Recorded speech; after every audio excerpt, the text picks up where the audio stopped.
ข่อยบ่มีความมั่นใจเอ้ยสมสิเฮ็ดจังไดขอตอบคอมเมนต์เนาะที่น้องคนนี้ถามมาบอกเลยว่าการที่ว่าเฮาสิมีความมั่นใจน่ะฮู้บ่ว่ามันเริ่มต้นมาจากไสเนาะอันดับแรกเลยคือเริ่มต้นมาจากภายในของเฮาก่อนเด้อก็คือจิตใจของเฮานั่นเองเนาะถ้าจิตใจของเฮาบ่มีความมั่นใจในตัวเองคิดลบกับตัวเองนี่แหละมันสิเฮ็ดให้เฮาน่ะบ่มีความมั่นใจสูญเสียความเป็นตัวเองและวิธีสร้างความมั่นใจสิเฮ็ดแบบใดนะ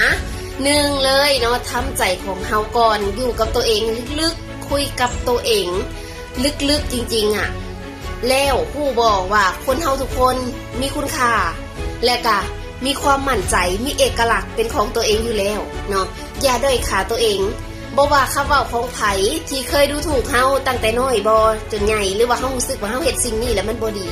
อย่ามองในสิ่งที่มันบ่ดีให้มองถึงสิ่งที่มันดีสิ่งที่เฮาเฮ็ดแล้วมีคนชื่นชมคนย่องหรือว่าตอนเฮาเฮ็ดแล้วเฮาแบบว่าสดชื่นเฮาปรับปลื้มใจเฮายินดีตอนนั้นน่ะนั่นแหละเก็บเอาตรงนั้นน่ะมาเป็นแรงบันดาลใจว่าเฮ้ย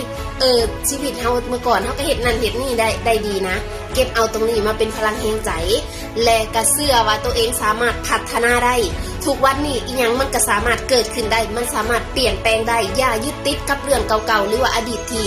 มันทำให้จิตใจเฮ็ดให้เฮาบ่มีความมั่นใจเนาะและสองก็คือเปลี่ยนแปลงตัวเองภายนอกหลังจากที่ว่าภายในแล้วภายนอกเฮ็ดจังไดเฮาอยากเป็นคนแบบใดเฮาจงปรับปรุงเปลี่ยนตัวเองให้เป็นในแบบที่เฮาต้องการบ่ว่าสิเป็นทรงผมเสื้อผ้าเนาะการแต่งตัวของเฮาอยากให้มันออกมาแบบไหนเฮาต้องมีอยู่แล้วคนที่เฮามักหรือว่าคนที่เป็นไอดอลหรือเป็นแรงบันดาลใจให้กับเฮาอยากเป็นแบบนี้แล้วเฮารู้สึกว่าเฮ้ยเฮาบ่สมเฮาบ่คู่ควรเฮาบ่เหมาะจงเปลี่ยนความคิดลบๆนั้นออกไปแล้วบอกว่าเฮากะมีคุณค่าที่เฮาเกิดมานี่เนาะเฮาโชคดีสำใดเลยที่ได้มาเป็นคนนี่นะเพราะฉะนั้นแล้วเนาะสามารถปรับปรุงปรับเปลี่ยนได้อายุเฮาเริ่มหลายขึ้นเริ่มเพิ่มขึ้นเห็นบ่มันก็ยังสามารถปรับเปลี่ยนได้จากที่ว่าเกิดมาได้ปี1 2ปีทุกวันนี้จักปีละอายุเฮายังสามารถเปลี่ยนได้แล้วเฮาจะไปยึดติดอีหยังกับความคิดที่ว่าตัวเอง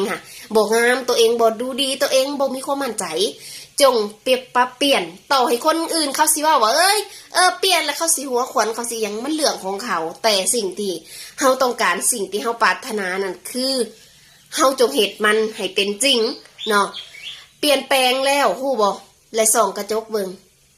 เฮาอยากเป็นคนแบบไหนเฮาอยากแต่งตัวแบบไหนจะลองเบิ่งเลยจากที่เฮาบ่เคยแต่งแบบนู้นแบบนี้แล้วเฮามาลองปรับเปลี่ยนเนาะปรับเปลี่ยนแต่งแล้วเฮาเห็นตัวเองในกระจกน่ะเฮาสิรู้สึกแบบไหนแต่สำหรับสมเนาะบอกเลยเห็นตัวเองแล้วรู้สึกยิ้มหลายรู้สึกชื่นชมตัวเองหลายแม้กระทั่งเว้าอยู่ตอนนี้ยังรู้สึกว่าเฮ้ยเฮากะบ่ธรรมดานะเนี่ยที่จริง